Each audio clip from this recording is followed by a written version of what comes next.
Reaffirming the administration's commitment to high standards and ethical governance, Mr. Bayoku called on all MDAs to ensure prompt and complete compliance, stressing that the integrity of the service hinged on collective adherence to rules and regulations.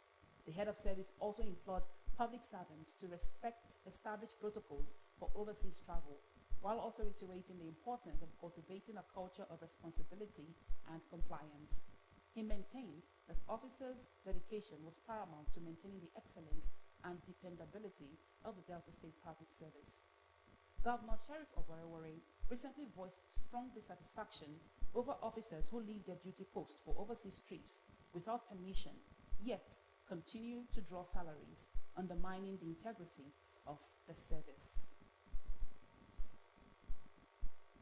The Chadian government has repatriated no fewer than 600 irregular migrants from Nigeria who were found engaging in begging activities in various parts of the country. Reports say that thousands of Nigerian refugees have fled Nigeria's resting Borno State since 2019 at the peak of the Boko Haram insurgency to take refuge in neighboring countries of Chad and Cameroon. The Director General of the State Emergency Management Agency, SEMA, Mohammed Bakindo, disclosed this to newsmen while profiling the refugees in Maduguri yesterday. Mr. Bakindo said that the migrants were primarily from Borno, Kano, Sokoto, and Kaduna states and had entered Chad without proper documentation. According to him, SEMA had provided them with logistic support and basic necessities, including food and 10,000 naira as transport before their departure to their respective states. He noted that many of the migrants expressed the desire to return home due to the hardships they faced. Residents have appealed to the state government to create community engagement programs to mentor the youths in order to reduce the high crime rate in the society. They made the appeal while speaking on the high crime rate, especially among the youths. Henry Onowa reports. Some of the respondents expressed worry that youth now preferred loitering to engaging in meaningful activities. They said laziness among the youths was on the increase, noting that peer pressure and gang influence, family dynamics, social exclusion, marginalization, and cultural norms had led to the get-rich-quick syndrome, popularly known as Yahoo Yahoo, in the country. Have what I call a personal evaluation about yourself. Ask yourself, what kind of business can I do? You understand, that is legitimate for me. What kind of business would I embark on that will help me out? There are a lot of good businesses and there are bad businesses. They do not have long life to live, doing all those things, commit all those crimes. So my own advice to them, for them to become somebody in future taekwondo, they have to go and learn work. Today, I'm a organizer. I train many boys.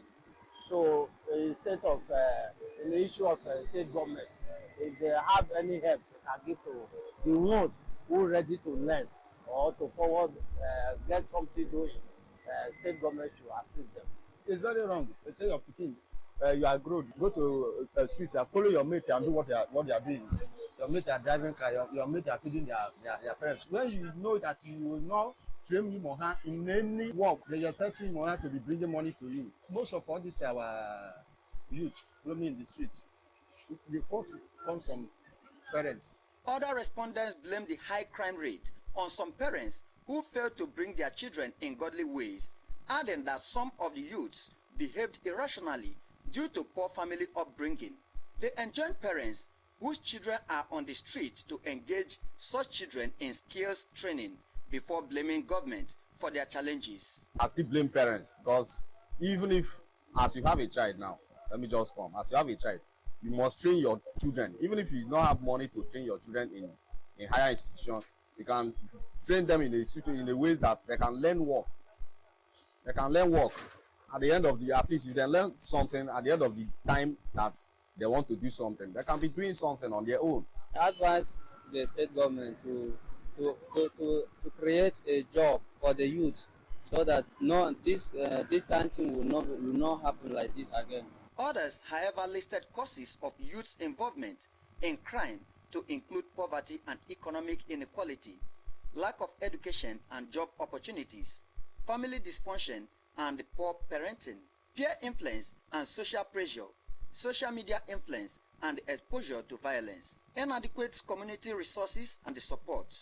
They said in order to address youth involvement in crime, it was essential to implement comprehensive strategies on education and vocational trainings, job creation and economic empowerment, family support and counseling, mental health services, and the substance abuse treatment, among others.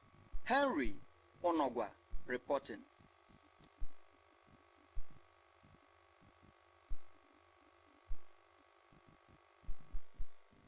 A new technology company with interest in transportation, logistics, e-commerce, and wealth creation, Lisbon, has been launched in Asaba with an assurance that it has the safest, most secured, comfortable, and most available ride in the mobility and delivery technologies. Parabotu has details of the report.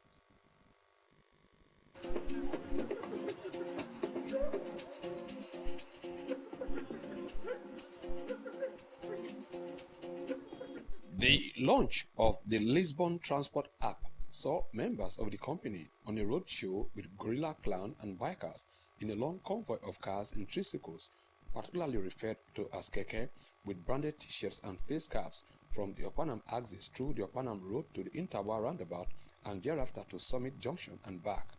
The roadshow continued from the Intawa roundabout through Nebisi Road to the Bogonogo market end and terminated at the Ezene roundabout, distributing flyers, handbills and other materials to inform the public on the new transport app, which can be downloaded from the Google Play Store or the Apple Store to book a ride. Lisbon is a visionary technology startup which is set up to revolutionize the informal transport, logistics and trade sectors with the launch of its public testing phase. It is a ride-sharing company rather than just an online transport company, as it connects passengers with drivers. The Chief Executive Officer and founder of Lisbon, Mr. Alpha Lucky Ikechukwu, said the company entered the market first with the launch of its transport sharing app services for everyday users. He said with Lisbon, a passenger could book a car, keke or share a ride, noting that it introduced a new feature which was fixed route where users pay less and make more money. Now, Lisbon actually is a technology company that specializes in transportation, logistics, e-commerce, and wealth creation. But going to market, we are launching first our transport sharing app, which actually focuses on providing transport services for everyday users. Now with Lisbon, you can book your keke, you can also book shared ride. We have a new feature called fixed route. We get to reduce the cost of transportation while providing safe, affordable options that rewards the drivers as well as rewards the users. Mr. Ikechukwu said Lisbon was providing safe, affordable options and reward for drivers and users, noting that it was test running the app in Nigeria with Asaba as a pilot location, while it will also be launched in different parts of the state and country so that people could make their assessments. Lisbon right now has been built for a while, and we have a plan to first of all launch in Nigeria, to do a test launch. So right now here in Asaba, what we are trying to do is something which they call a test launch. We have built the product and we want to release it to the market so that people can test it with us, find faults, critique the product, and we can improve in the market. And between now to the end of December, we expect to have lots of issues. So we say this to the public: come on the app, find an issue, take a screenshot and send back to us. For every issue you find, we reward you with ₦1,000 bonus. The Lisbon Chief Executive Officer affirmed that the company was for everybody in the society, irrespective of one's status, as a user could book keke, cars, shuttle buses and danfo with benefits to the drivers and users. He said some analysts had described Lisbon Transportation app as the most secure and rewarding app because it has verified drivers and users who could be monitored, stressing that it has several security features that guarantee the safety of users. So the users of Lisbon are completely safe from verification. So now every single person or driver who drives on Lisbon knows who they are driving. They are verified. Everybody who shares a ride on Lisbon knows who they are sharing the ride with. They are verified. Now every single person knows who is driving them. the drivers are also thoroughly vetted as well in Lisbon. So when it comes to safety, I can actually say I do agree with the three analysts who says Lisbon is going to be the most secure platform in the world. Mr. Ikechukwu disclosed that Lisbon was built for the people as the most reliable, safe, secure and rewarding transport app, as it has a unique feature where drivers who drove for up to 8 years are entitled to retirement pension scheme. According to him, Lisbon connects users to a variety of vehicles options such as cars, mini buses, danfo, keke, motorbikes for areas where vehicles cannot reach, just that it has fixed routes. And quite simply is the fact that Lisbon goes down to the common man and even up to the highest of levels. Now with Lisbon you can book a keke, and in new time we're going to add shuttle buses, even the danfos can actually book to Lisbon. But Lisbon's benefit is for users different and for drivers different. Now, Lisbon is owned by the people. The people own Lisbon. And when I say this is, every time a person books a ride, a certain amount is being paid to the company. But now, that amount is being given to the person who actually invites that user. So now they own Lisbon with us. So as Lisbon grows, they grow with us. He said Lisbon has come to revolutionize the way people move around cities with cars, keke, danfo, among others. I am Pere Otu reporting. That's the side of the bulletin this morning. Thank you so much for watching. I am Blessing. Please stay tuned as Wednesday's edition of Money Live comes up shortly.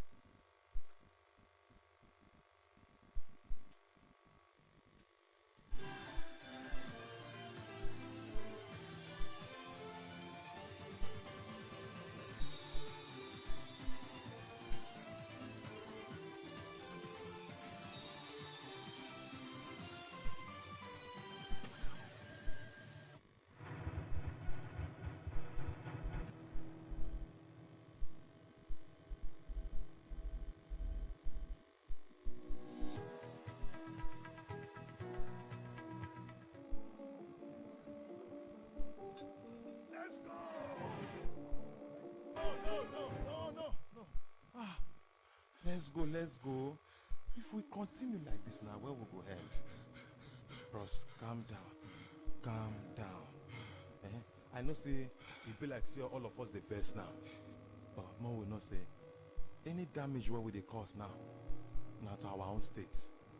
And when we talk about our own state, we they talk about ourselves, about our family, our fathers and mothers, our wives, brothers and sisters, even our children. If we use our own hands scatter what we get as our own, now where we go call our own again? Now truth he talk. After all, Governor Sheriff, he don't promise say go do more for Deltans. Now wait till me cause con dey fight now. When see our guy dey talk so, it makes sense. You see now. No be lie. We need peace today so that we go fit experience the more agenda. Meaningful development for all. But where there is no peace, there cannot be prosperity now. When they fight, they prosper. No need for the fight. Now peace and unity. Now we want. It takes peace to experience more. Together in peace and unity, we will experience the more agenda. Brought to you by Delta State Ministry of Information.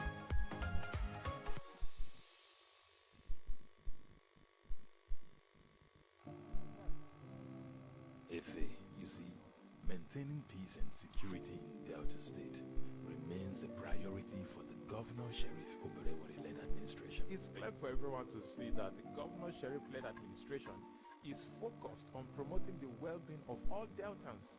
Did you know that the Delta State Contributory Health Insurance Scheme currently caters to over 1,995,816 enrollees? My God, no wonder Dr. Ifeanyi Oswoza is said that Governor Sheriff is staying committed to delivering the more agenda to Deltans. Yes, you can say that again. Are you aware that Governor Sheriff Oberewori's administration has also taken significant steps to ease land acquisition as a strategy to mitigate Nigerians' housing deficits? Governor Sheriff, very impressive.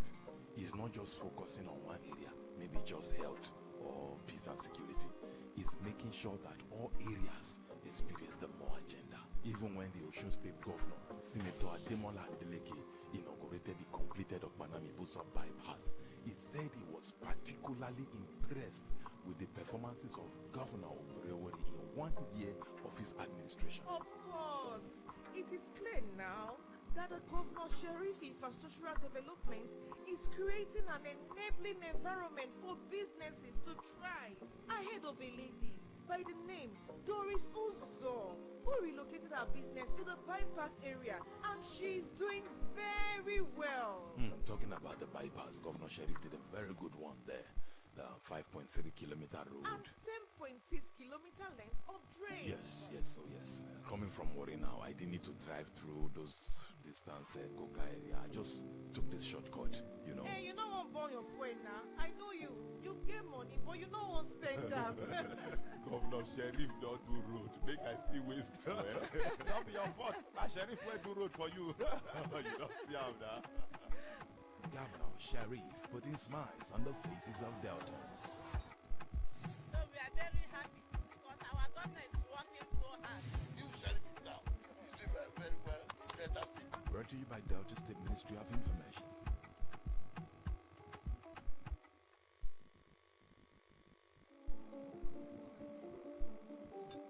Let's go! No. Let's go. If we continue like this now, where we go head? Bros, calm down. I know say it be like say all of us the best now, but more will not say any damage where we they cause now, not to our own state. And when we talk about our own state, we they talk about ourselves, about our family, our fathers and mothers, our wives, brothers and sisters, even our children. If we use our own hands, that's where we get as our own. Now where we go call our own again? Now truth he talk. After all, Governor Sheriff, he don't promise say go do more for Deltans. Now wait till make us come dey fight now. When see our guy they talk so, it makes sense. You see now. No be lie. We need peace today so that we go fit experience the more agenda. Meaningful development for all. But where there is no peace, there cannot be prosperity now. When they fight, they prosper. No need for the fight. Now peace and unity. Now we want. It takes peace to experience more. Together in peace and unity, we will experience the more agenda. Brought to you by Delta State Ministry of Information.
Welcome to this edition. The It's good to be here and good to be alive, celebrating God's goodness. Yes, the year 2024 is closing down very fast, and we're grateful to God we're here to take you on a beautiful journey of complete infotainment, information, education, and entertainment right here. And so on behalf of board, management, and staff of Delta Broadcasting Service and our crew members, GBS Asaba welcomes you to our flagship program this Wednesday, the 20th of November 2024. My name is Onome Iyarowe. I'm working alongside the ever beautiful Blessing Usiabada.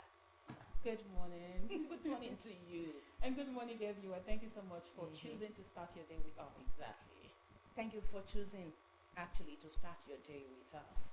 Yes, it's not been very pleasurable right here in DBS, but we're pushing it and we're pushing along, God being on our side. Well, this morning we'll kickstart with street walk, and there's so many things happening out there. The most pressing is the issue of insecurity in Nigeria. If you want to look at insecurity in states of the nation, you will be so afraid to even leave your home at any time of the day, because these bandits, these kidnappers, these ritualists are not working per time anymore. They are not waiting for the wee hours anymore. They just strike anytime. And that is very, very scary. These terrorists, whatever they're called now, have become so bold, and they operate even the audacity during the day. And I had a caller call into the radio last week and said that what they do these days is they call you and they demand not just for money alone as ransom, they demand for foodstuffs, they demand for bags of gari, they demand for tubers of yam, you they demand for hunger, but it's terrible. It is hunger, and it is terrible. And it's the question is, what is our security agencies doing to curb insecurity? It has affected everything in the country. Farmers are crying. They can't go to farms anymore. Go to farms. And when they go to farms, they have to sell at a high price because of what they go through to cultivate this crops. Now we're asking the question, what are the security agencies doing? And then we come to Delta State just 2 days ago, on Monday to be precise. The Inspector General of Police, IGP Betokun, was in Delta State to receive vehicles. About 31 vehicles were presented to security agencies. But at the end of the day, we ask ourselves, what do they do with these vehicles? They distribute them to their buses and to the ones that will go to the roads to harass motorists. And I'm saying, come on, can't you people just tackle insecurity for once? The more we're complaining here, the more other happenings all over the world. In Asaba right now, it's hot. In Uroboland, anywhere, any part of Nigeria, Delta State is not left out. Everywhere is hot right now. Those times they will say, oh, it's peaceful in the villages, but that has really changed. Nothing is peaceful in any village right now. It's terrible, the state of insecurity. From villages, from rural areas, very local villages. How they even storm their farms and don't even wait for the farmers to come to the farm. They start uprooting their crops. It's terrible. The report, it's terrible. If it's just about crops, why not? They can uproot and go. But maiming human lives, taking lives because you want to go with their properties, you just kill. No, it's terrible. But the truth is, as much as we say things like this, our security agencies must brace up to this challenge. You said it all. It lies in the hands of the federal government, the state governors, and the security agencies to put an end to insecurity in Nigeria. Because as far as I'm concerned, the security agencies have not done enough to curb That's the insecurity. truth, yes. And now they ask for information that the public should give information. The same members of the public who are supposed to give information are the same members of the public you harass every day. They board keke, you stop, you harass them. They drive their cars, you stop them, you harass them. They are in transport, public transport, you stop the buses and the vehicles, you harass them. So where and how would they have confidence Even in this if they system? give information to security agencies, how fast are they to react? When you place a call to the police and you say this is happening in a particular location, how fast are they to react to that? So intelligence gathering is important, but still we need our police and our other security agencies to be effective. Well, there's so many things happening and brazenly hurting Nigerians as we speak. A lot. Is it about hunger? Is it about... There's so many things just disturbing many Nigerians. Education, many of our youth cannot access quality education anymore because the government institutions are no longer admitting the everyday people. So they still look out for the politicians, the big wigs, the bourgeois to come take such spaces that belong to everybody, the ordinary people. Where are we going?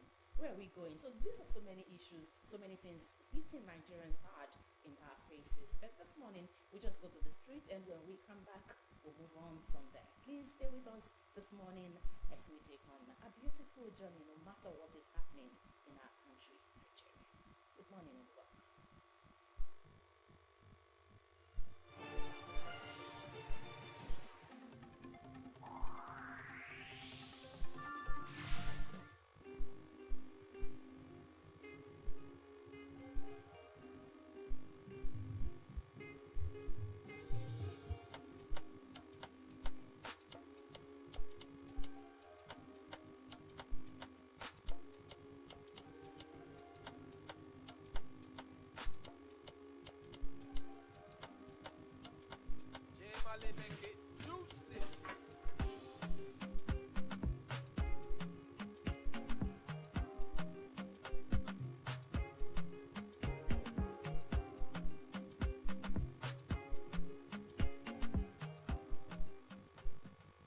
There's been a significant increase in the rate of insecurity in the country. Traveling from one point to another is not even sure. You're not even sure that you get to your destinations because of kidnappings here and there, thefts here and there. Well, there are so many things that the government can do to tackle the rate of insecurity in the nation. So we're here on the streets to find out your points, to find out your opinion on what you think should be done to tackle insecurity in Nigeria. Welcome to Street Talk. I am Chinazo Frances Uche of Pojama. Now let's hit the streets.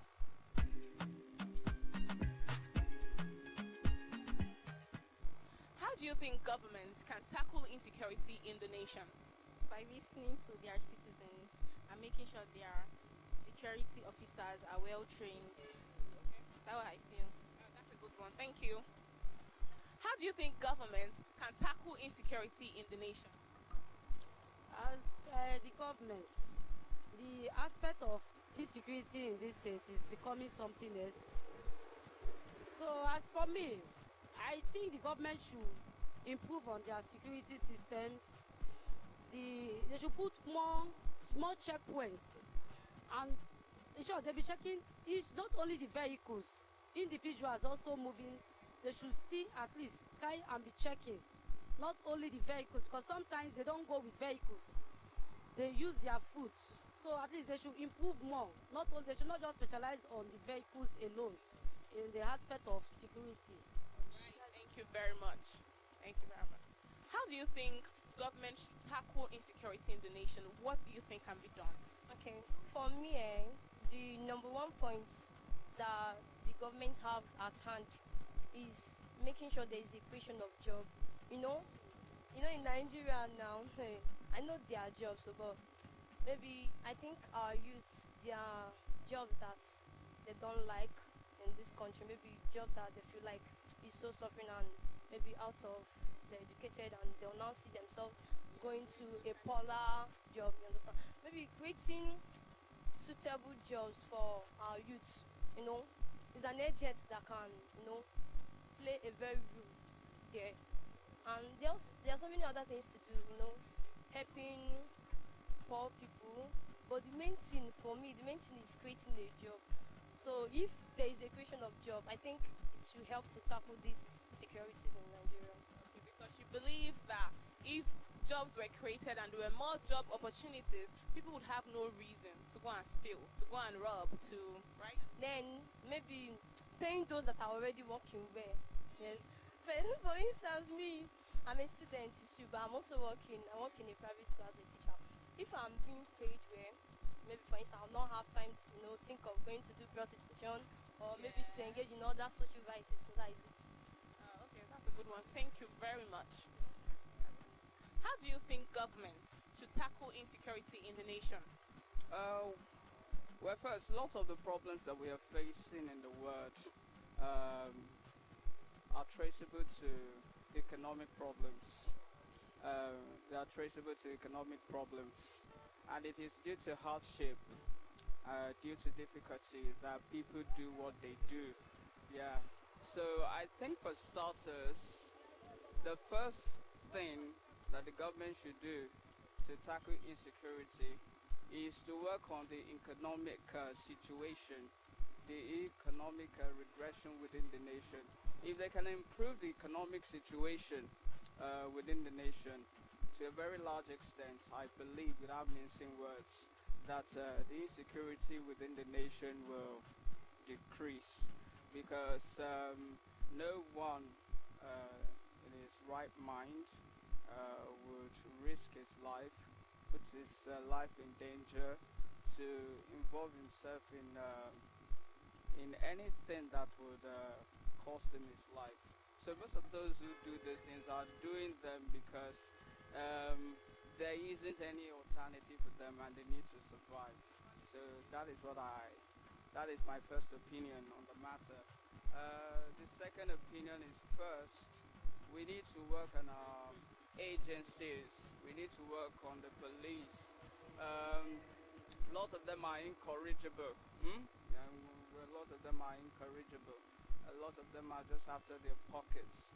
And it would surprise you that lots of them even support what is happening within the nation.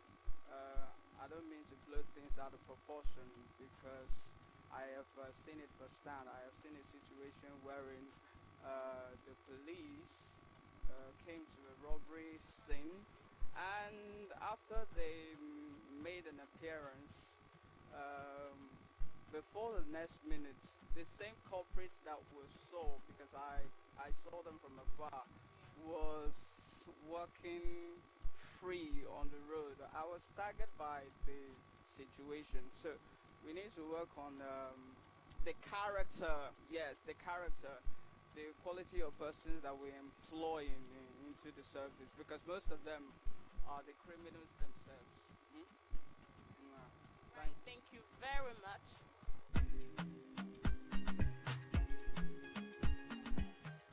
How do you think government should tackle insecurity in the nation? What do you think can be done to reduce the rate of insecurity? For me, I think that this Nigeria now has a lot of problems at hand. Understand? So I think Nigeria should install CCTV. They should copy all these outside country. Understand? Employ more. I mean, they should recruit. Yes. In fact, a lot of things. There are a lot of things. The main thing for this, the main thing that causes this kidnapping operating is hardship. Everywhere is hot. There's no money anywhere. You see dollar. So many things.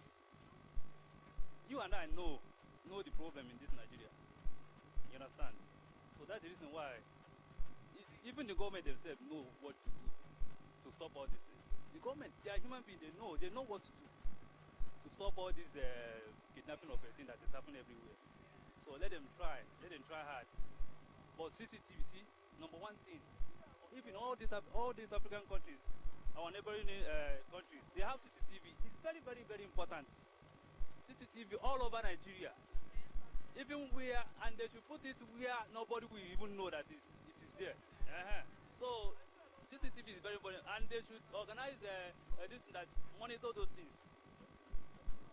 Right, thank you very much, sir. The federal government officials know what should be done, so they should do what needs to be done. But let's find out more opinions on the streets. So, Papa, what do you think government should do to tackle insecurity in the nation? Number one, our government is stealing us. They are thieves. All of them are thieves. If the government can stop stealing us, I think insecurity will stop. Okay, so government should stop stealing us. Yes. And then insecurity will stop. All right, thank you very much, sir. How do you think the government should tackle insecurity in the nation? Well, government should try to put law that will lead to the formation of state policing, so that if state police are in place, the number of law enforcement agency will now increase. With that, I believe if the number of police officers are much, the crime rate or insecurity in the society will go down, because in a situation whereby a crime is committed somewhere where there are enough police officers, they can easily apprehend the perpetrator of such acts. And in case of all these banditry and other things, you see, they are able to have their way, because the number of security officers, they are not enough. If there are enough security officers in place, I believe if an offense is committed somewhere within a limited period of time, because of the mass number of the officers, you'll be able to easily capture the perpetrator of such acts. So, Thank you. So increase the number of security officers and also properly train these officers. Let's find out more on the street on what you think should be done to tackle insecurity in the nation. What do you think government can do to tackle insecurity in the country? What measures can be taken? Well, so many people may have their own idea on how to define insecurity, but in a nutshell, situation like Nigeria, the major cause or causes of insecurity is as a result of unemployment. Simple put. So the best way government can tackle insecurity is by providing jobs for the youths. Simple put, because never mind, because of unemployment, people are engaging in different sectors, crimes and all these things. But to tell you, corruption do not serve anybody any good, including the practitioners. So what I'm trying to say that government should go back to their drawing board by trying to provide jobs for the youths. Maybe they can engage in something like agriculture. They can engage, all this manual labor, like, going into mechanics, going into micro, economics. I mean, MICRO, microeconomics, not macro. So, as a result, all hands will be on desk. And when all hands must have been on desk, insecurity will be drastically reduced. So, that is my bone of contention. Thank you very much.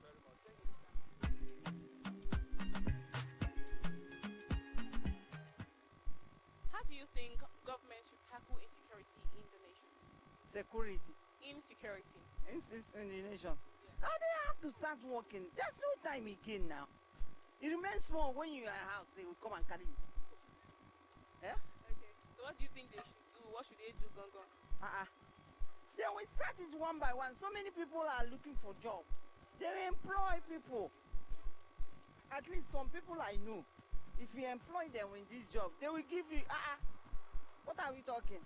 They are wasting time now. They are wasting time. You remain very small, though, because hungry is catching people. They will just come inside your house. Oh yeah, give me 500 now. If you don't give me, I'll kill you now. You have to go and look for it. Insecurity is everywhere. It's everywhere. And I think this man there, let me not insult anybody. It's not doing any tangible thing about it. Thank you very much, ma'am.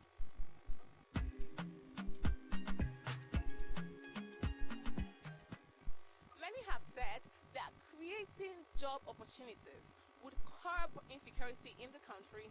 Some have also said that recruiting more police officers and making sure that they are well trained would curb insecurity. Some have also said that installing CCTV cameras in specific locations would curb insecurity. These are the many opinions that we have heard on today's edition of Street Talk. So when we come your way again next time, this is Delta TV, the People's Pride, and I am Chinazo Frances Uchia Fajama.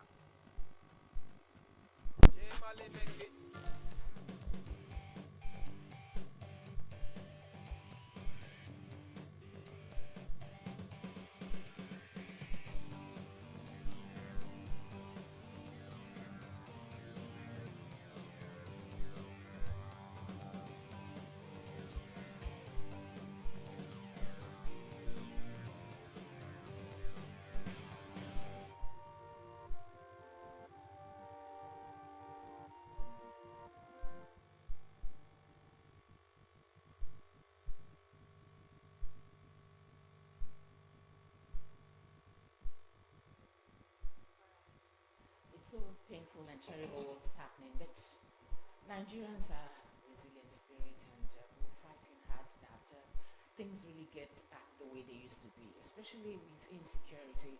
A lot has changed in the life of Nigerians. Well, if we keep talking about it, we hope that someday, not too far from here, things will actually change. I saw a video recently, Blessing. Yes. Meshach, welcome on this. Welcome. Thank you very much. Welcome, Engineer Yes. Meshach Oza. Yes. Thank you very much. I saw a video trending recently of sane people pretending to be madmen, kidnapping, killing, and robbing innocent people. If I say some far place, no, within Delta here in Isoko area. Yes. I'm sure you saw that video. Yes, So I did see people, the video. a lot's been happening that people are asking what truly is going on. Yes. Then the Because other we will video, do anything to commit crime in Nigeria, and that is why our security agencies need to be alert. They need to know the streets. You of think these they are people. not alert? You're not. Engineer Meshach, you're not. a major Yes. problem basically is our quests for material wealth, and of course the way the society respects materialism without recourse to the sources of this wealth. Our society respects you more when you flaunt wealth, when you show class affluence, and so people are desperate for attention, material attention. Okay, so look at it. People are desperate for material attention. and So that the point leads they to disguise as yes, mad they people. do anything, Yes. anything, just anything to be able to get to that level of their fulfillment. That would be for the set of people who just do commit crime to show off wealth. We have others who these bandits we're talking about. Commit crime They as a don't passion. Yes, as kill a people passion. As we because they commit want to show crime wealth. as Just we go commit into crime crime. as a Yes. passion. It's That's a way of life. They just see killing as Yes. something as normal. It depends. It depends on the perspective of the crime and criminality you're talking about. So if you're talking about Okay, when you talk about perspective, let's look at ritual killings or Ritual killings. killing is centered on what I have killings just to said. harvest organs, It's human the same organs. killings, Exactly. ritual killings, killings to harvest So organs. this is- banditry is is a very- different type of Yeah. Yes. killings. It's all right. We'll just quickly move on to trending headlines this morning. We have our national dailies to review this morning, and so we're going to be looking at the Guardian newspaper, the Daily Independent, the Daily Times. Blessing. Yes. We have the Daily Times. Which other paper do we have? The Daily Independent. Daily Trust. Yes. The Nigerian Tribune, and then the Punch newspaper. All right, Blessing. Let's start with the first. That's the Guardian newspaper. Okay, the Nigerian Tribune is up. So let's take headlines from the Nigerian Tribune. Yes. The major headline on the Nigerian Tribune says Tinubu writes NAS seeks approval to borrow 1.77 trillion naira. The riders transmit 2025 to 2027 medium term expenditure framework fiscal policy paper. That's on page 6 of the Nigerian Tribune. At the top mass we have cholera kills 25 in Sokoto, 15 hospitalized. The rider over 60 on admission in Plateau. That's on page 5. Presidency says it has no individual spokesman. The rider redesignate Dare and Bawa. That's on page 4. At the bottom strip we have Ondo election. PDP candidate rejects results. Heads to tribunal. That's on page 4. Company Sirica approved for Katsina Airport contract. Not qualified. Company Sirica approved for Katsina Airport contract. Not qualified. Says witness. That's on page 4. Oyebanji BK approved 70,000 naira minimum wage for APT FCT workers. Appeal court upholds 30 million naira damages against Ondo government. Motekun. That's on page 26. And the last headline from the Nigerian Tribune: the Nigerian Economic Society calls for rework of proposed 47.18 trillion naira 2025 budget. The riders says it's lowest in dollar terms since 2018. $115.4 expenditure per Nigerian for 2025, too low. Budget deficit exceeds 3% in Fiscal Responsibility Act. That is on page 6. at the Guardian newspaper. The Guardian has a screaming headline with a pictorial demonstration here on the front page. It says, fiscal hurdle awaits 47.9 trillion budget. MDA's mobilization capacity. All right, and the diagrams you see here, you see 19.6 trillion naira. All right, we see 13.07 trillion naira, 5.7 trillion naira, and some others. Well, that is the major headline from the Guardian newspaper this morning.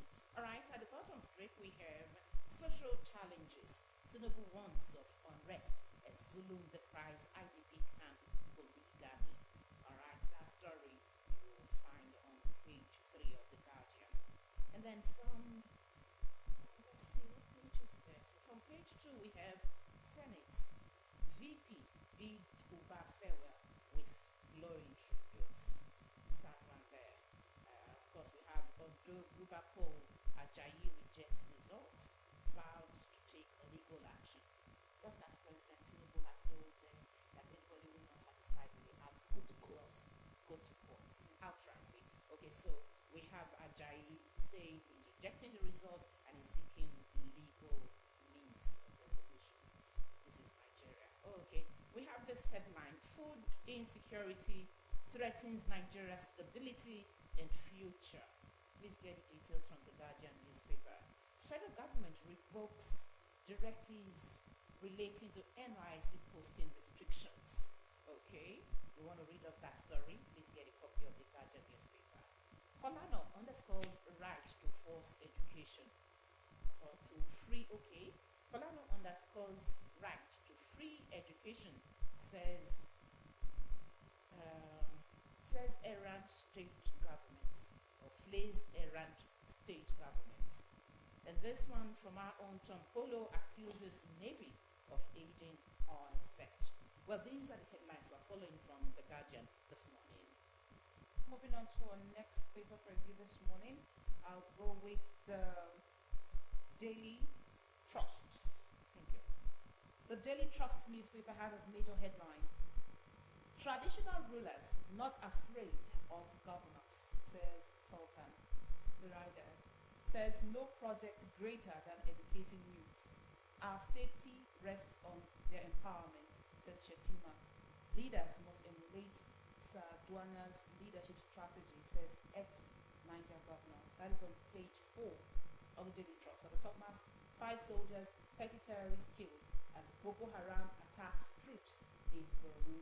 Talking about insecurity again. 13 months after, Tinubu yet to appoint ambassadors. At the bottom strip, we have Nigeria's debt profile to hit 138 trillion naira as Tinubu seeks fresh 1.8 trillion naira. Economic challenge has pushed 130 million people into poverty, says SMEPAN. Federal government lifts ban to post call members to banks. Orders. UN permanent seats. Nigeria lobbies G20 leaders. And I also have this headline says why Enugu is spending 33% of budget on education, says Mba. That's last headline. Alright, we'll move on quickly to the Daily Times. Daily Times has these headlines this morning. The screaming one here: INEC promotes 1.731 staff, 1,731 staff, reinforces commitment to career development. That story you will find on page 5 of the Daily Times. From the top straight we have Tinubu submits 2025 budget to National Assembly for approval. Get the details on page 8. And from page 7 we have Senate holds valedictory session for late Senator Ifeanyi Uba.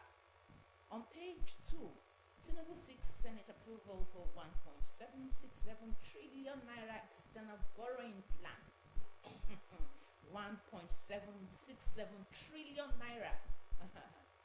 Nigeria. Well, all right. I think we're good with these headlines from the Daily Times. We'll move on to the next. Moving on to the next newspaper this morning, I'll go with the Punch newspaper. The Punch has as major headline: PDP crisis. Damagum to remain chair as NWC state chairman meets. The riders, pro-Wike governors, insist on keeping Damagum till October 2025 as NEC meeting tops agenda. That is on page 2. And the last APC PDP governors disagree over oil revenue sharing. That's on page 2. Dangote Refinery begins petrol export to West African nations. You can find that on page 21. AG uncovers 4.6 billion naira unapproved spending in Umahi's ministry. That is on page 21. And we have at the bottom straight tributes as Senate holds valedictory session for late Ajayi gets reports as Adebantiwa gets 4 UK-based Nigerian students jailed over street fighting. That is on pages 4 and 5. And the last headline, agents petition NCAA as foreign airlines sell tickets in dollars. That is on page 22 of the Punch newspaper. All right, so these are the papers we're looking at this morning, right here on Trending Headlines. So once again, we welcome to the studio our analyst. Okay, the Punch newspaper is actually up there, right? Okay, quickly, the Punch news. That's the paper I just. That's it. Yes. Okay, so we go to our analyst now to just do justice to some of these trending headlines. The major one this morning, Engineer Mesha, is about the 2025 proposed budget, the federal government budget, and proposed plan of borrowing as much as 1.767 trillion naira. Well, it's very unfortunate because this government has not shown capacity to reinvigorate the economy in terms of production. Because the only way, I don't know why we keep borrowing, because we have the lender nations and lender organizations are valuable, and the government just feels that it's okay to continue to borrow, and that is the problem we're having with the Naira-dollar ratio and disparity, and it shows that it affects our gross domestic product. Okay, I want to ask some salient questions. What happens to we're borrowing 1.7 whatever trillion? What has happened to the monies that were made out of the removal of subsidy? What's Mesha, when you ask this kind of question, I feel I should just grab one of these government officials to give the answer. Right. We should grab him. He should be the one to but you come in here to ask Blessing and I this kind of question. What happens to the money? What happens to the money? I won't be able to tell you anything. Because if when you look at it, that's why I want to ask you, the internally generated revenue that comes from government multiple taxations. We pay VAT, we pay taxes. The government should be making electricity tariff, everything went up at the time, so not at it till now. And now we look at it that the government should be telling Nigerians that we have more than enough money to solve the economy, but not telling us we want to borrow more money. And when you look at a lot of government activities, most of them are frivolities, very unnecessary. Buying of cars, renovation of exorbitant renovation of apartments, going on health pilgrimage, and all paying for Hajj. It is an irresponsible. It's not the responsibility of government to pay for pilgrimages, whether Christian pilgrimages or Muslim pilgrimages. That's an issue. It is not the responsibility. If you want to go for pilgrimage, use your money to go. You will see, and it will government programs that they attend, foreign trips they attend, they go for and not aids and adult stuff, and nothing comes out of this trip. We have not seen anything learnt by our political elite to come and impact on the people. So I think retrospectively, I feel very sad with the situation of our economic management, and besides all that, when you look at the composition of the executive is over bloated. There are too many duplicity of positions, and these are things we need to reduce the cost of expenditure of running government so that we can improve the naira and have a stability. But that's not what we're doing. So this idea of borrowing 1.7 trillion naira, it's totally. And the funny thing is that when it comes out like this, before it has been announced, the government has had a parley with the National Assembly, so that when it comes to the table, it will not be a surprise. Exactly. They will just assent to it. That's the next question I was about to ask. What is NAS doing? NAS, they are all partners. They are all partners in the economic charade. So every president that comes into power, the first thing or what they look at is to befriend the national to borrow. They befriend the National Assembly, because now They can borrow with executive fiat, but they Yes. want to legal so that you can't take them to court. They want a legal process and an assent by the National Assembly that you can borrow. Whereas So what they Nigerians, do, they create an ambience of party Making it supremacy over constitutional provisions. Party supremacy over constitutional provisions. That when you talk, they will tell you a party supreme. Now they will meet behind closed doors, not in the National Assembly, under the public, on the floor of the house, to say that look, we are bringing we need to borrow money. When we borrow this money, so and so we come from the National Assembly and all that. Before you see, without debate, without legislative discourse, they just assent to a bill that is ambiguous. Nigerians are still grappling with the billions, the trillions of naira past President Muhammadu Buhari borrowed, that even made some Nigerians come out to say the monies borrowed by the president, the past president Muhammadu Buhari's administration, will take generations to pay back. And When this we guy are still here, borrowing. when And we're he's still borrowing, or is he intending to borrow, like you just said, it's going to be approved for him to go ahead to borrow. Nobody's going to say anything or do anything about it. So terrible. While we're talking about borrowing, let's move on to how our funds are spent in our different NDAs. This headline from the Punch newspaper says AG uncovers 4.6 billion naira unapproved spending in Umahi's ministry. The Daily Times captured it this way. Senate raises alarm as Auditor General's report uncovers 105.6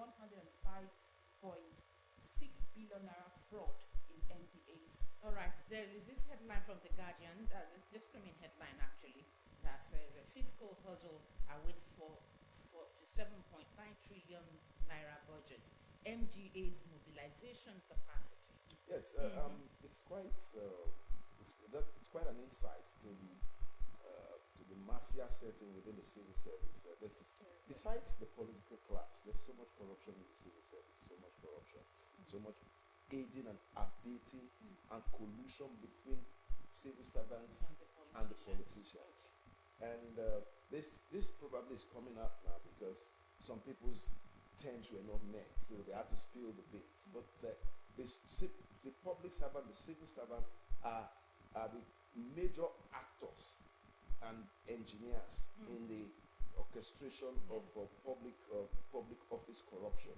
And I think we need to nip it in the bud. And there's a lot of padding even before they go and say they want to defend their Engineer Meshack will have passed nipping in the bud because when I mean nipping in the bud, and it's still ongoing.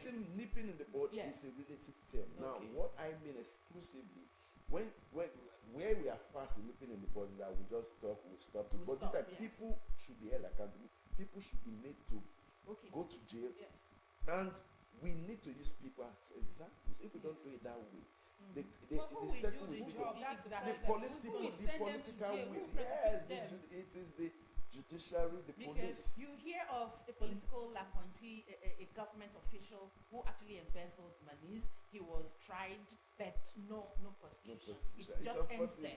Once the trial starts, there is jubilation in social now that our judiciary will not do its job, the legislature will not do its job, the executive is not doing its job, and the civil servants are joining. So what's going on? I'm not doing their job. So the major problem now. So who would? That is what now.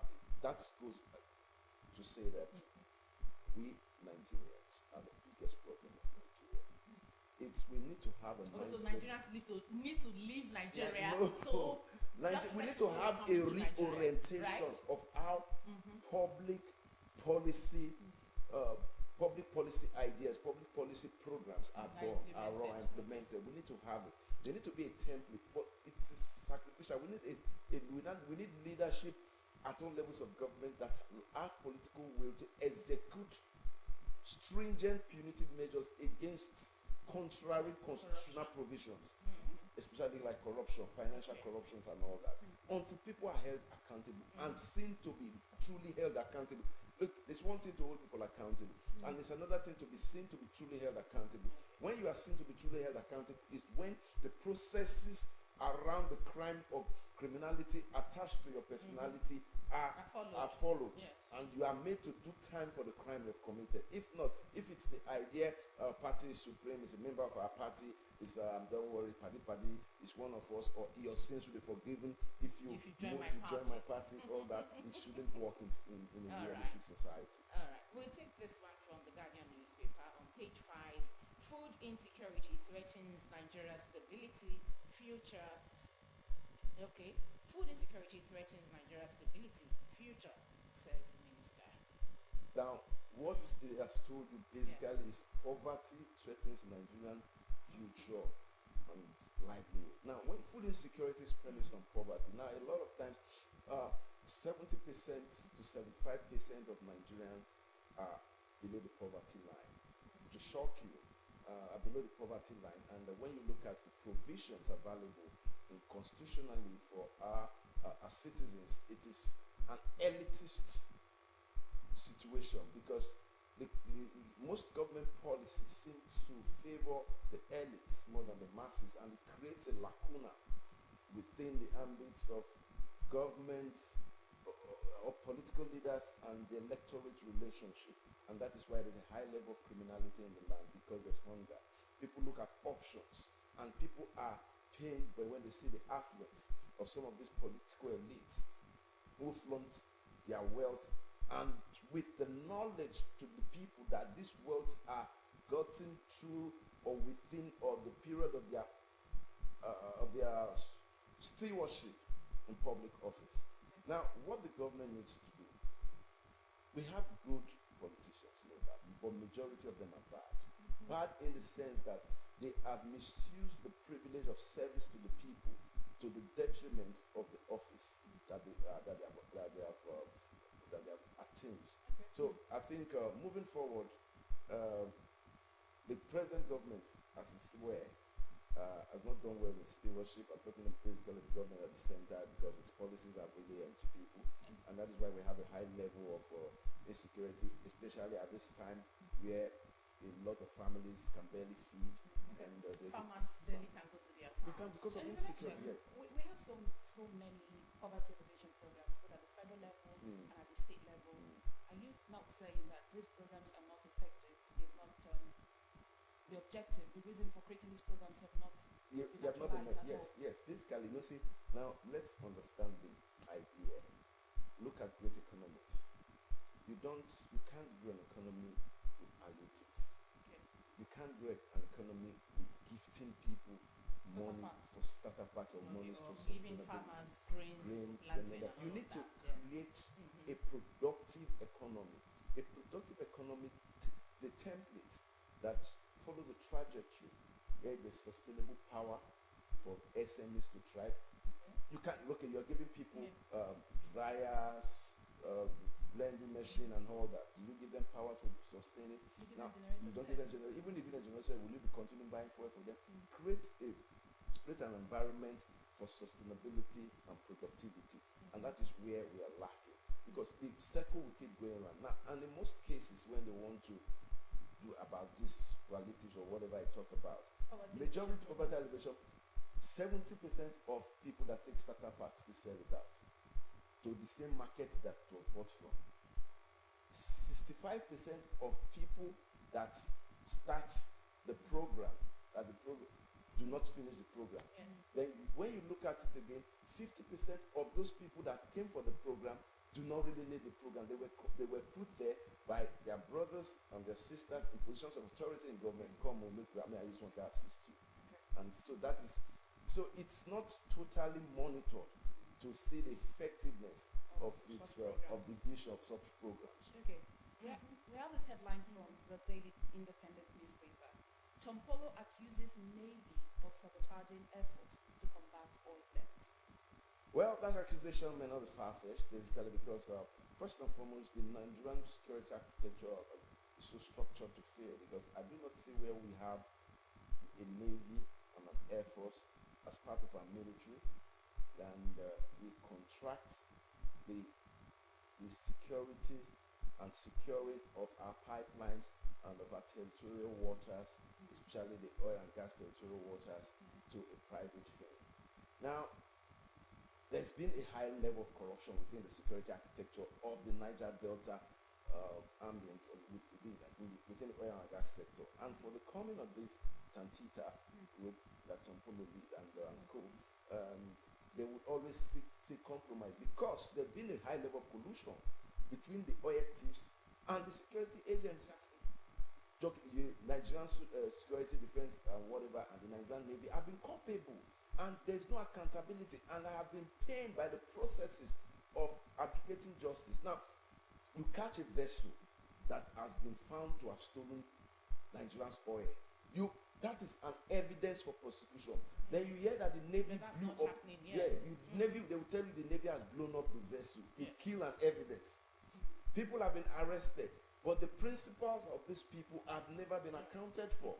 You only see the people that were caught when the oil in the ship and all that. How many cases have ended in justifiable prosecution? So we have a meaning. So I believe what Tompolo is saying. That there's because that the Navy is part of the system in the chain of corruption in the security architecture of the Niger Delta oil and gas industries. All right, let's look at the Nigerian Tribune. This headline from the bottom strip says, Nigerian Economic Society calls for rework of proposed 47.18 trillion naira 2025 budget. Well, I think that's basically the truth, but I think... is that going to work? Who is going to rework it? That is what is there going to be a positive response to this? I blame them, the Economic Society, because they should have been able to have advised. This government came with a promise that we're becoming technocrats, and I've not seen technocrats in any field of governance. If the government is failing, the economic gladiators within the economic gladiators like Bismarck, Rewane, and co, these are people I expect to advise government. But another thing, will the government take advice? That template will not work. If anything that would work are things that will only favor the politicians at the center, the National Assembly and the executive. And this is an economic policy that will block chains and loopholes for corruption, so they will not allow it fly. So it will be difficult. We need strong-willed people to take this gauntlet and say, no, Nigeria must change. If not, it's going to be pretty difficult. On this story, we have the picture of our own Akinwumi. Yeah, so the likes of Akinwumi, what do you think? Their advice, or to what effect do you think their advice to the federal government really is? You see, advising the federal government at this time, yes, I saw Akinwumi and Okonjo-Iweala, I think within the June 20 summit, they've met with the president. Advising the government at this time is very important, but besides that, is the impact of the advice that is relevant to Nigerians. Most importantly, we cannot be able to implement any advice coming from the IMF or African Development Bank or from the World Trade Organization holistically right now without being seen to be fighting corruption in our institutions. Corruption fight in the National Assembly, corruption fight. It is not corruption fight on social media or TV. We want to see action carried out to the detail, that certain people that were found culpable are made to give account for their stewardship or are made to do time for the crimes against the economy that they have committed. And when those systems happen, you will see that trust will be restored within those institutions, and of course they will not just be advising, they will be aiding as well. But you see, the IMF and the World Bank are more concerned about creating a trade relationship between them and government. Borrow, don't worry.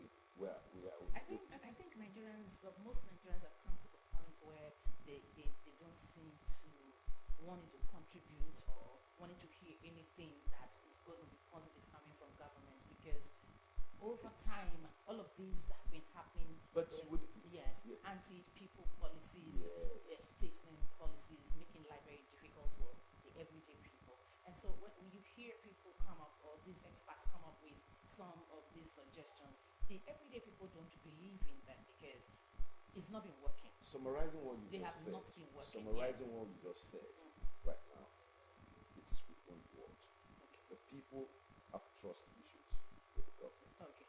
All right. Well, yes. People have trust issues That with is the why government. this narrative you just made states. All right. The people have trust issues. All right. The very last headline we'll look at, it affects every one of us Nigerians. 4 UK-based Nigerian students jailed over street fight. Mesha, what's happening? Man, And that is the height of irresponsibility. You say the height of irresponsibility. The You have an scary part is opportunity to that- escape from Nigeria. Yes, If the you have scary left- part- Escape from yes. Nigeria. No, if you leave Nigeria, it's an escape. Yes, but You are- Mesha, the Yeah. scary part of this story is the UK government or any other government outside Nigeria, once you are jailed for an offense, it's very difficult for you to come out. Yes. Unless your You case must do is proven beyond doubt that you are innocent. Of course, That's the it. painful That's the part of painful the part story. because Yes. and besides that, For UK besides that, they could be repatriated after they do their time. That's it. So that's how bad it is. All the investments of the parents or the family could be in vain because of street fight. And find out what were the reason they were fighting. Money emanating out of maybe when Little, you did little it back, deals. yes, you Little, find out little that deals. was scam deals. Yes. Scam deals, money, Yahoo gone wrong. Yes. So and they might openly the Metropolitan Police to open a can of worms, and they will start saying it was not just about ordinary fight. This is what you people have been doing.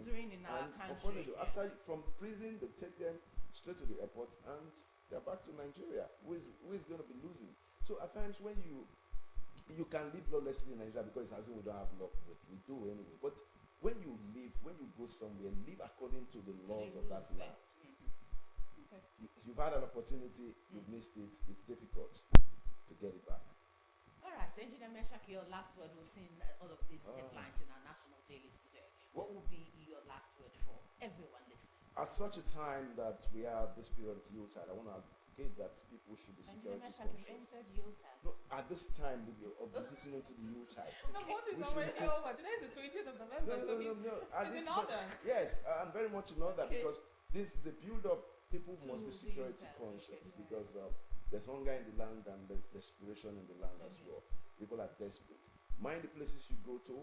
Come home on time. Mind the cabs and the kekes you enter, and make sure you do always what is right. All right. Thank you very much for joining us on Trending Headlines Thanks for this having me. morning. Thank you, Engineer Meshak. Thank you. Always a Comment. pleasure.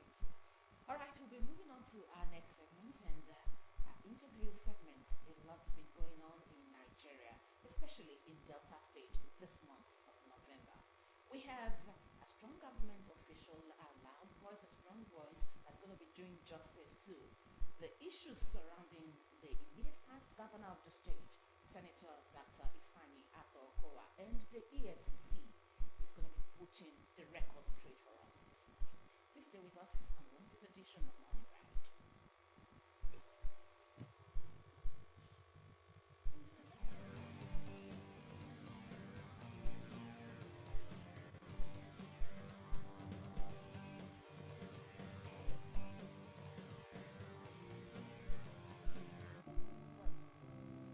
Efe, you see, maintaining peace and security in Delta State remains a priority for the Governor Sheriff Oberewori-led administration. It's clear for everyone to see that the Governor Sheriff-led administration is focused on promoting the well-being of all Deltans. Did you know that the Delta State Contributory Health Insurance Scheme currently caters to over 1,995,816 enrollees? My God, no wonder Dr. Ifeanyi Oswaza is said that Governor Sheriff is staying committed to delivering the more agenda to Deltans. Yes, you can say that again. Are you aware that Governor Sheriff Oberewori's administration has also taken significant steps to ease land acquisition as a strategy to mitigate Nigerians' housing deficits? Governor Sheriff, very impressive. He's not just focusing on one area, maybe just health or peace and security. He's making sure that all areas experience the more agenda. Even when the Osun State Governor, Senator Ademola Adeleke, inaugurated the completed he said he was particularly impressed with the performances of Governor Oberewori in 1 year of his administration. Of course, it is clear now that the Governor Sheriff Infrastructural Development is creating an enabling environment for businesses to thrive. Ahead of a lady by the name Doris Uzo, who relocated her business to the bypass area, and she's doing very well. Talking about the bypass, Governor Sheriff did a very good one there. 5.3 kilometer road. And 10.6 kilometer length of drains. Yes. Coming from Wari now, I didn't need to drive through those distance Koka area. I just took this shortcut, you know. Hey, you know what born your friend now? I know you. You get money, but you know what spend them. Governor Sheriff don't do road. Make I still waste. Not be your fault. Now Sheriff will do road for you. You don't see how that. Governor Sheriff putting smiles on the faces of Deltans. So we are very happy because our government is working so hard. New sheriff in town. He's doing very, very well. Delta State. Brought to you by Delta State Ministry of Information.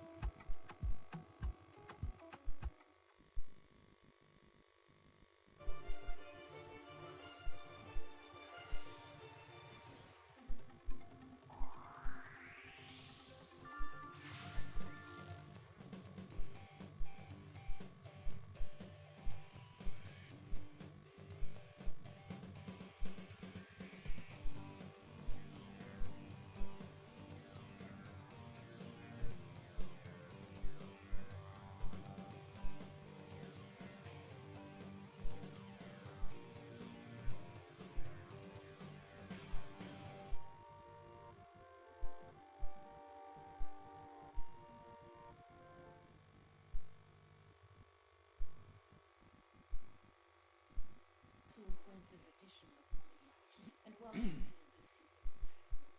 Precisely on the 4th of November 2024, the immediate past governor of Delta State, Senator Arthur Ifeanyi Okowa, was invited by the EFCC, the Economic and Financial Crimes Commission, for questions around bordering on the appropriation, or if you like, the squandering of 1.3 trillion naira Delta State money.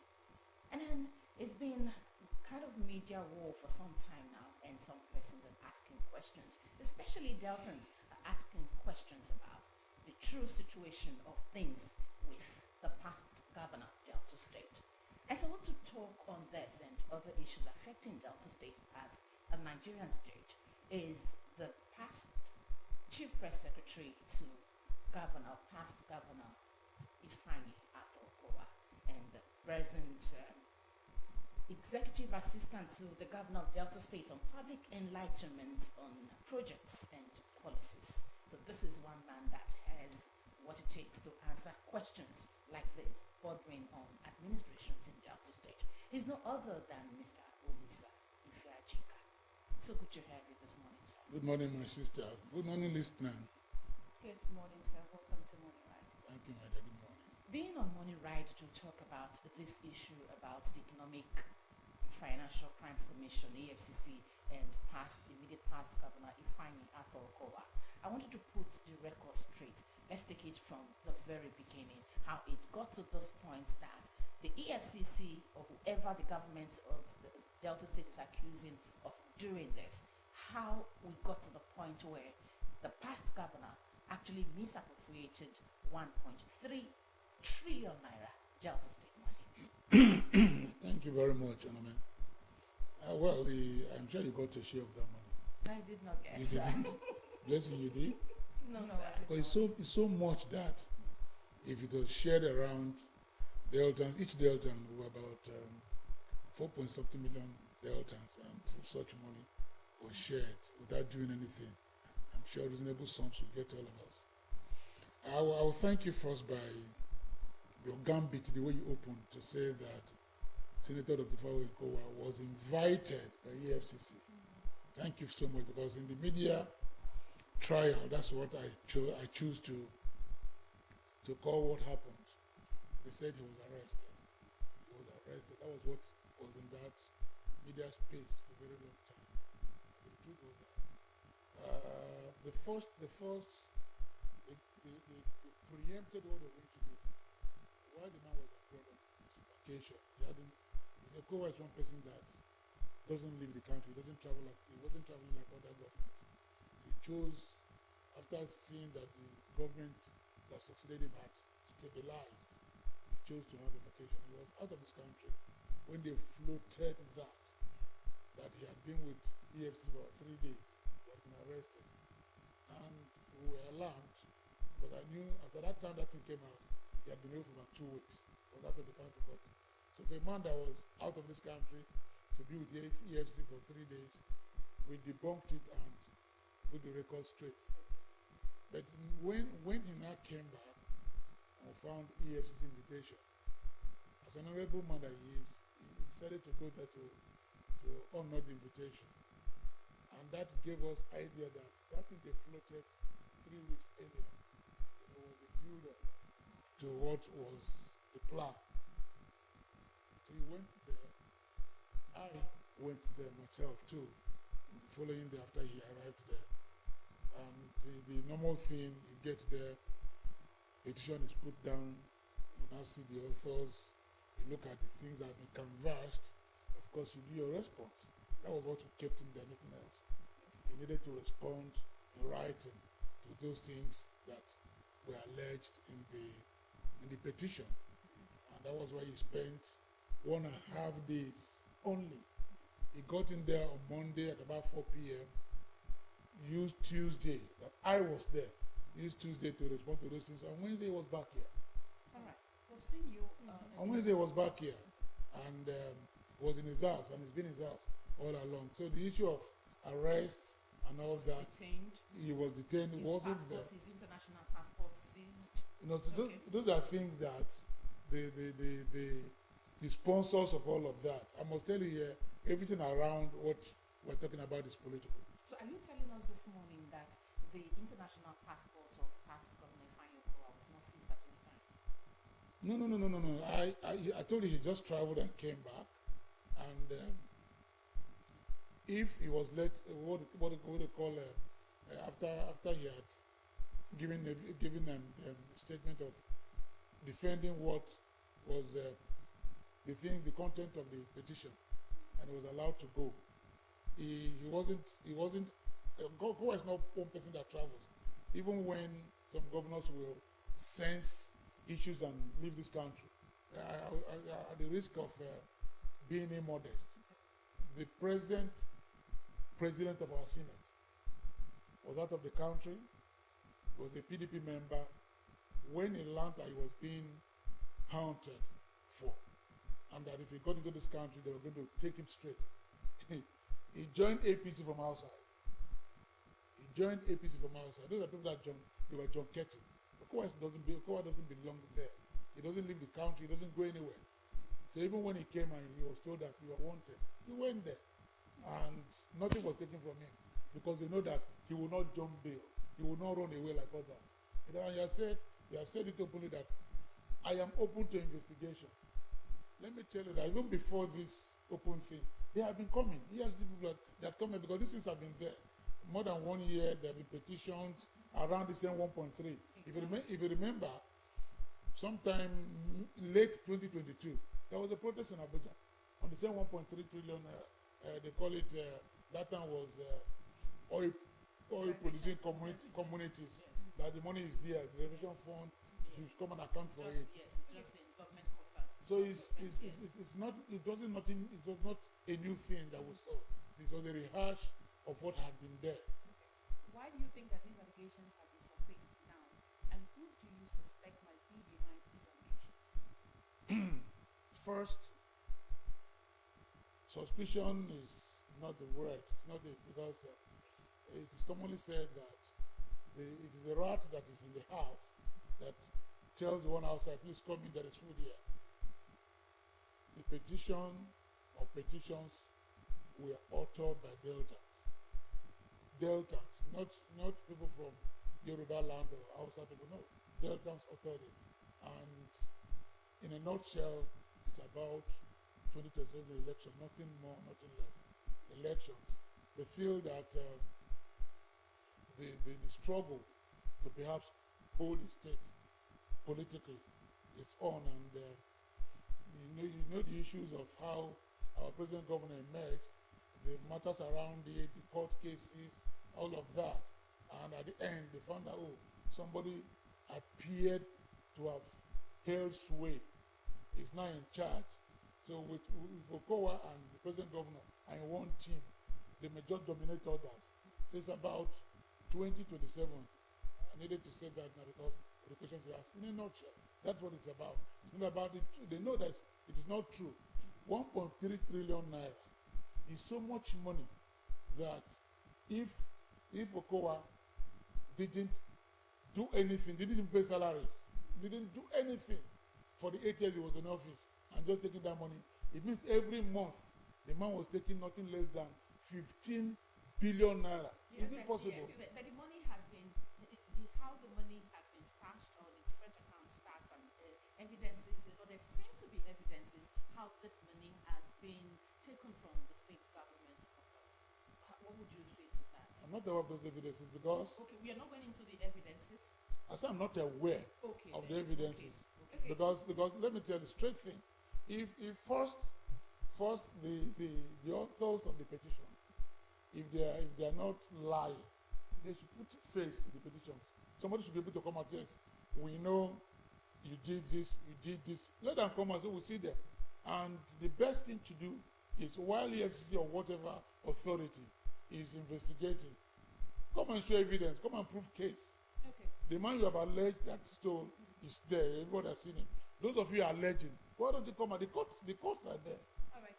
So you'll be able to show evidence, bring out that this happened. Because I'll tell you one thing. All Nigerians that are adults know that in 2015, when governments in the country emerged from the federal level to the states, they came into recession.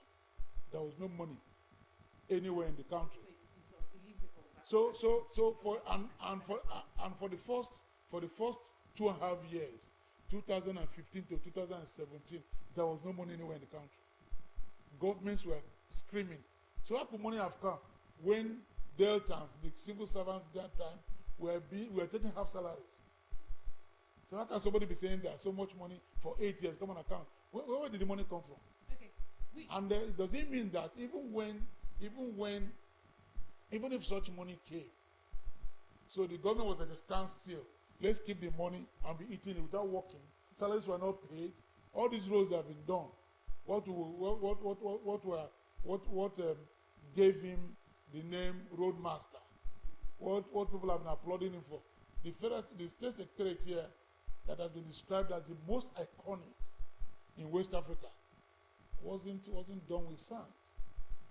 The bridges that we've seen, the most audacious bridge is in Ughelli South. It is there.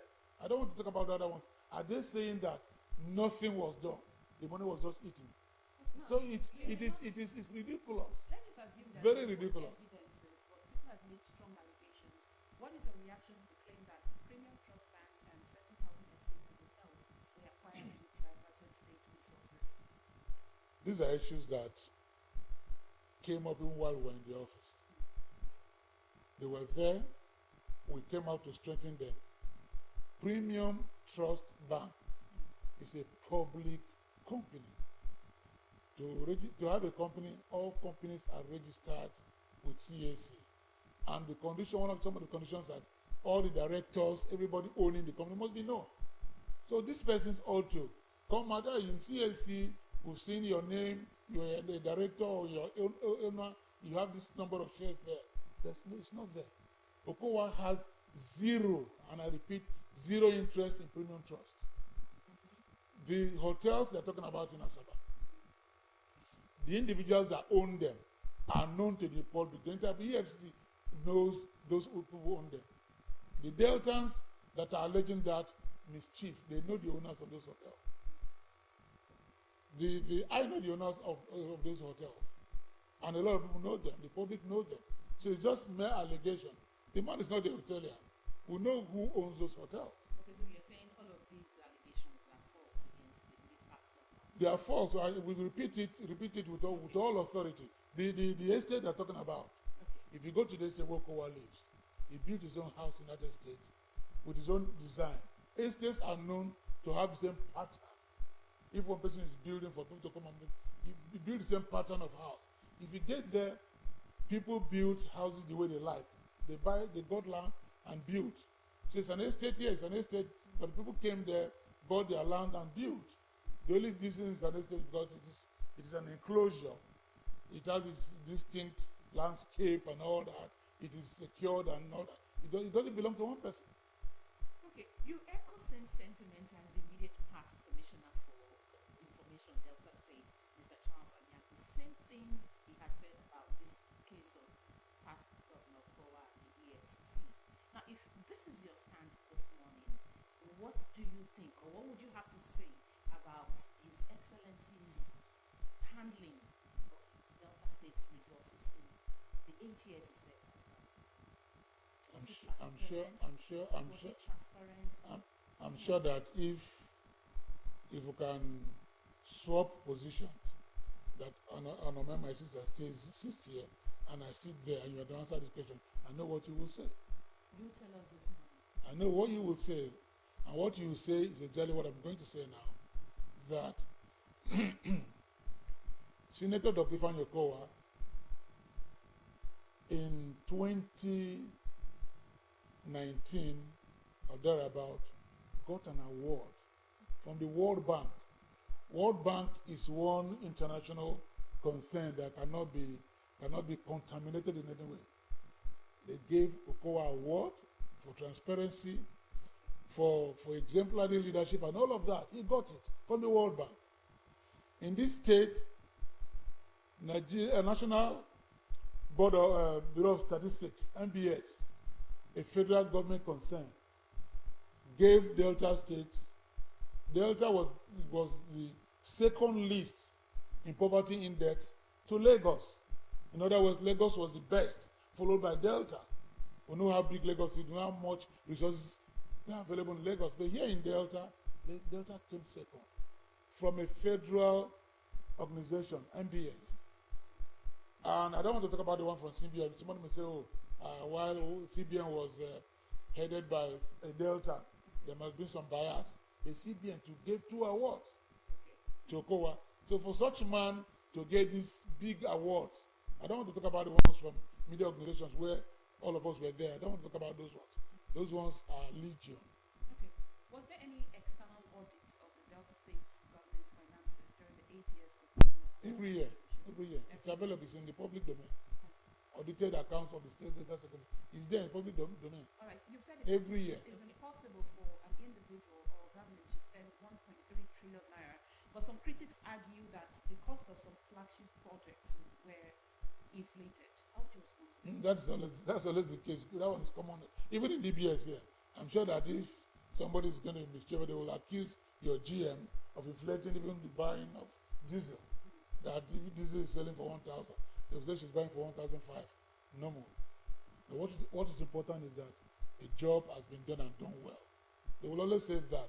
That's common. Even President Tinubu, he must have been accused of inflating projects, but are projects being done? Yes. In the case of Delta, were projects done well and all of that?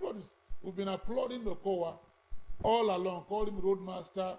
Let me say here that at the risk of impugning integrity of some people that were there before him, in the coastal area of Delta State, was they used to call it hard to reach areas.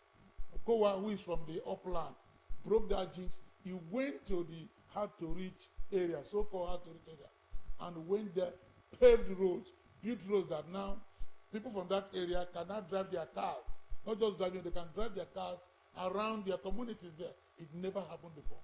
Never happened. The man completed a market, the floating market on water in Ogeye. It is there. And the Trans-Warri Bridge, it has about 19 bridges. Okowa alone built about 10 of those bridges because there are going to be 19 bridges on the Trans-Warri or the Shakiri.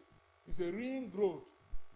That is to make the people of the coastal area accessible by people in the upland. Those are things that were done, and so much the Yokri Road and all of that, they were done in the waters. Okowa did all of that. Others didn't go there. One of the accusations by the past governors accusers is that he bankrolled the campaigns and elections, the 2023 elections, in favor of the PDP candidate Atiku Abubakar, where he was his running mate. What would you say If you know how much that enters campaign, even in America, You see, each time there's going to be an election, big one like that, people come together to pool money. Some even do fundraising activities like that. No one man can fund election as big as that. It's not possible. So at times you begin to imagine the sense of some persons who throw these things there. I saw that thing they put there. Somebody just sat down that the Kowa confessed he did it. It's not possible. He couldn't have done that, and that is the mischief of these persons. But we have said, when you don't dump these things and give the gullible media people, in any case, well, some of us are media people, there are those that are not media people that parading themselves as media. So when they come and give them small peanuts, they throw those things there. What we are taught in journalism is, if I allege that Blessing or Nome, my sister here, has stolen or he has done one thing, what we are taught in journalism is go find out from that person. You must hear the other side. You must hear the other side. That is ethical in this job. But for somebody to say he's a thief without finding out, if those matters go to court, of course, the answers are already obvious. In your press statement, you criticized the media for sensational reporting. Do you believe that the media failed in their duty? Of course, I just said to. Exactly what I just alluded to. Because that was that.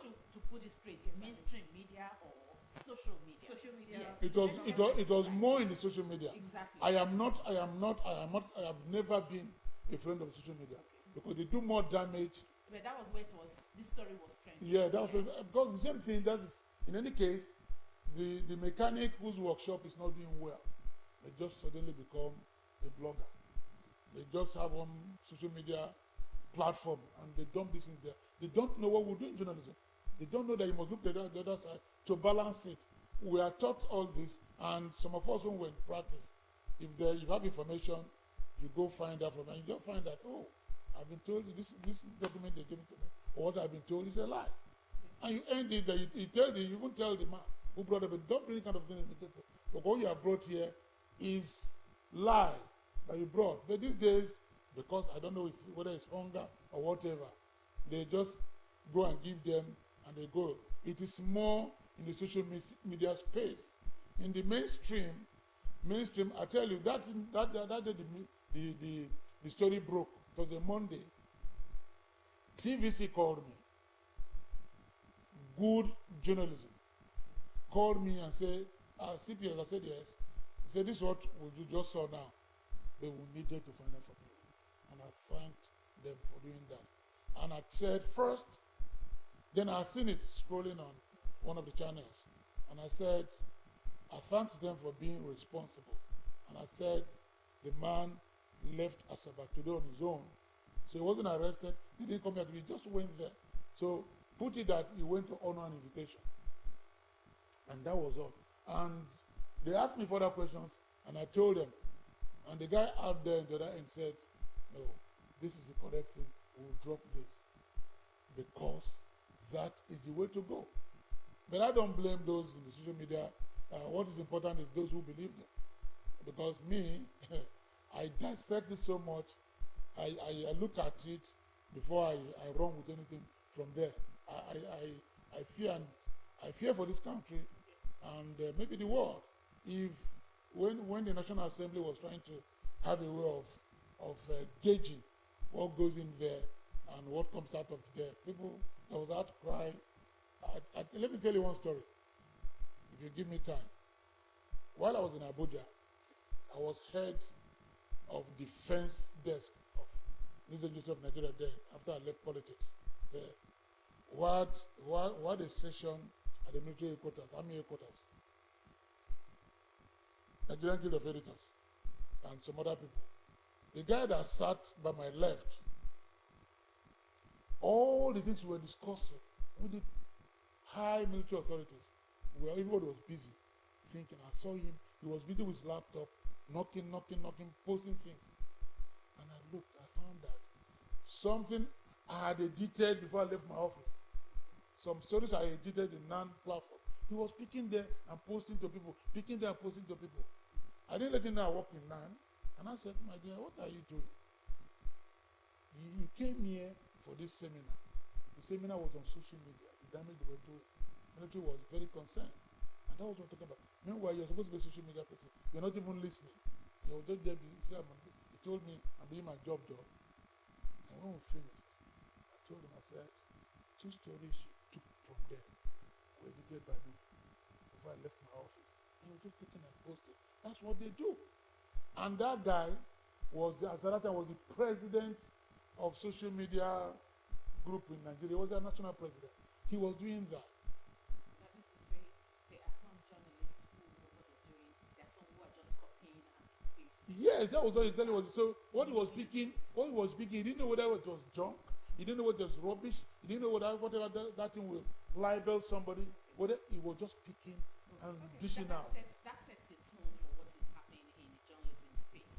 You take me to this question on the issues of trying to defend past Governor Okowa. We have some of these headlines, facts, fiction, and fairy tale of Okowa's arrest by EFCC.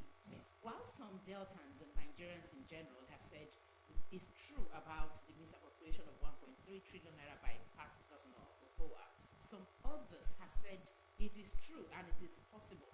And they cited examples of some government officials in the past administration who are actually giving some information to prove this point.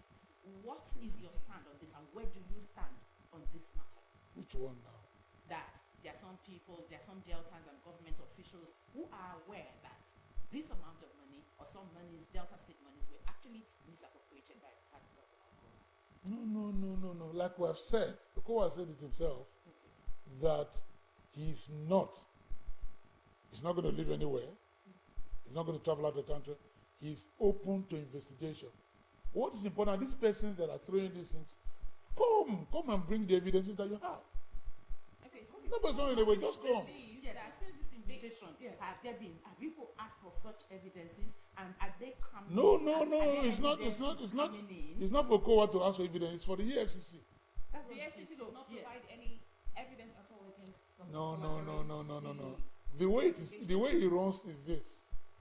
Some persons have put petition there. He was invited to come and look at what has been alleged against you. What do you have to say? And he had written his statement. In other words, response to all of that. And that is the basis of investigation that's going on now. At the end of investigation, if they find him culpable, perhaps, the next step is to go to court. Okay. And begin to charge him to court and try him. We've seen trials in this country. So it's not for anybody to feel. And Okowa said, I am open to investigate. And I've told you here that they had come previously. In the last 1 year, they've been coming. It's their normal duty. They do it. During the last time, they came to the state to investigate whatever. They saw. They even said so. They saw that, some of this, we didn't know that we didn't know these things they are alleged are existing. Okay, some people believe that Senator Okowa's invitation to the EFCC is a proof of guilt, because they believe that the EFCC would not invite Senator Okowa if they do not have any evidence against him. No. If you disagree, do you now believe that the EFCC is being used as a tool? No. I won't say that, but it's not true. It's like your neighbor in the house where you live. Maybe a small issue between the two of you. The neighbor now goes, maybe the neighbor has a friend in the police force, or a cousin or a brother, runs to the police station just to do you in and alleges one frivolous thing against you to make it weighty. What the police will do, will invite you. Somebody doesn't allege it. That doesn't make you guilty, for God's sake. You don't invite all the governors. Governor Okowa is not just like a neighbor. He is the governor. No. It is classical what I've just told you. It's normal. The fact that person, that your neighbor, ran to the police for with whatever influence he or she has, or even if she doesn't have any influence, just goes there to make allegation against you. They will invite you to come and clear those things against you. If it's so weighty that it has to go to court, you'll be charged to court, and that person has to come and show proof. It is normal. That's the way to go. So that Okowa has been invited. So many governors, not just previous governors, former parliamentarians, ministers, presidents, they've been invited. Nobody's above the law. So invitation is not conviction. Desertification is just a way, and some people, you see what is happening in Kogi State, for God's sake. How Yahya Bello trying to even invade invitation, his own governor protecting him. Twice it happened. People running away. Look why didn't run away. Okay, sir. He went there as a responsible man. We've always known him to be. Okay, sir. This issue has put Delta State on the spot. The whole world, their eyes are on Delta State because of these happenings. Where does this leave Delta State and its people? It has left Delta State the way it has always been, a good state. Where, because some of the projects we have in Delta that have become what people come to learn from, they come to see that the testament to what governance is in Delta. And what we're seeing now, I repeat, I said that before, is political. It's about who controls Delta State. It's about 2027. Let's see how we can whittle down their power. Let's see how we can impugn integrity. Let's see how we can do all of that. Nothing. They know, even the authors know that these things they are doing are fallacious, they are ridiculous, they are not there. And they are born out of malice. Okay. Nothing. So they know that. Let them put their faces to their petitions. I am the author, I have come. This is the evidence against you. You stole this much, you stole this much. Let them put their faces to it and come. Yes, you said this over and over. Yes, again. I'll repeat it. Yes, now Delta State is on the spot, and you say this doesn't mean anything different. You still see Delta State as a great state. Yes, that's true. Remarkable projects by the immediate past administration or past administrations in the state. Don't forget what we're doing in sports. Is what? Don't forget what we've been doing. We've been leading in sports in the last. I mean, it's not Kobo. Okay, so what about the present administration of His Excellency Sheriff Oborewori? How is this impacting on this administration? How what? How is this invitation, all of these allegations impacting on this administration? You saw the Secretary of State government yesterday. Okay. It was on Arise Television. Yes, he was. Yes. So he was in the previous administration. He's SSG now. Yes. Serving this. So we saw him. taking all of these government officials to defend one case, is it not a problem to us Deltans? I don't understand. Yes, everybody is trying to defend what past government.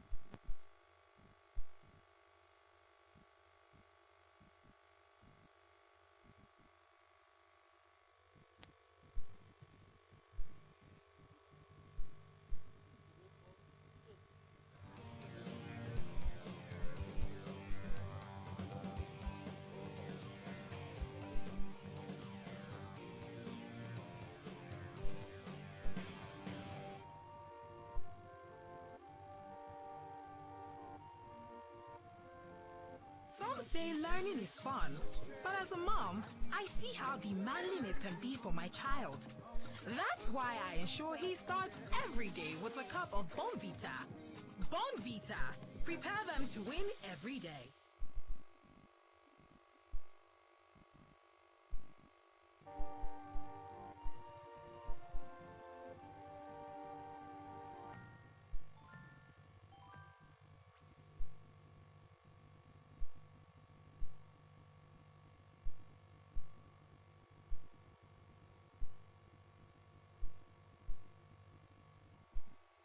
All right, so we're back here. You were on. Yeah, I was saying. impacting I was the saying yes. I was saying that the government, it is said, is a continuum. Most times you see those who were in previous administration remaining in this one, all because of experience, so that there won't be any change as such. The experience will be brought to bear in the new administration. That has been like that.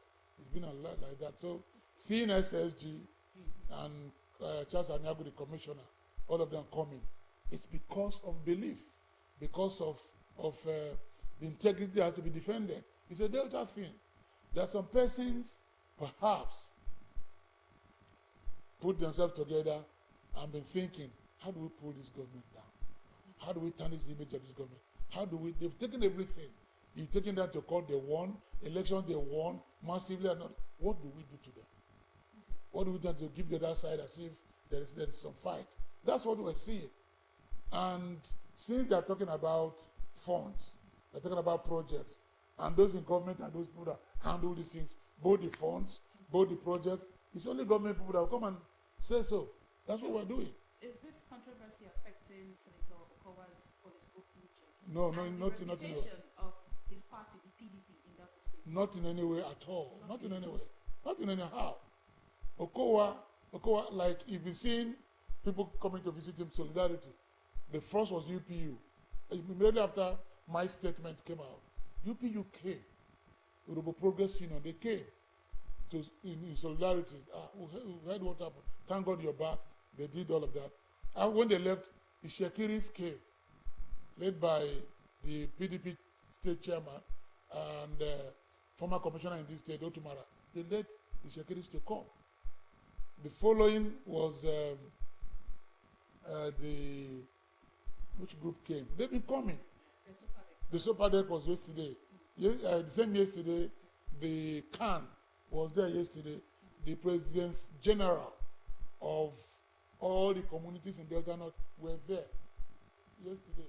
And today, the PDP of Delta North are going to be there. And so many groups have been coming. Meaning to say, Oga, we believe in you. You did well while you held sway as governor. So we won't allow this to diminish what you have done. We won't allow this to make us begin to feel inferior in any way. We won't allow this to reduce us to anywhere. We know what they're trying to do. The PDP stands strong. The integrity of the state remains intact. Okowa's stature, at the worst, has been elevated. That's what has happened. That's what he has done to him. Rather than reduce him, it has elevated him because people are saying, like he said, has anybody controverted what we put out there? That's the statement by Chief Press Secretary. Has any of these persons controverted to say, no, he lied? It's not the records he gave us. It's not true. Let them come out and say, see, what the CPS put out there is a lie. Nobody has controverted it. Did the EFCC give any indication of when the investigation will come? No, it's their business. It's their business. If they invite him again tomorrow, Dr. Kowa, please come. We want you to clear one of the things. He will go. It's an investigation, and he has said loud and clear, I am open to investigation. The books are there. When they come, please, Accountant General, whoever is in charge of documents, allow them have it there. They've been coming before, even while Okowa was in office. So nothing is new. Okay, this is your stand. Okowa's invitation by the EFCC, putting the record straight. Sure. In wrapping up, sir, what would you say? I don't want to wrap up now. I'm not finished. We're through with you because you've explained virtually everything that Deltans and Nigerians at large want to hear on local television here. And your stand remains the same. Your stand remains the same as that of the immediate past commissioner for information Delta State when he appeared on Channel Television. And same as the secretary to the state government on Arise Television. So let's get your last word. My last word is Deltans.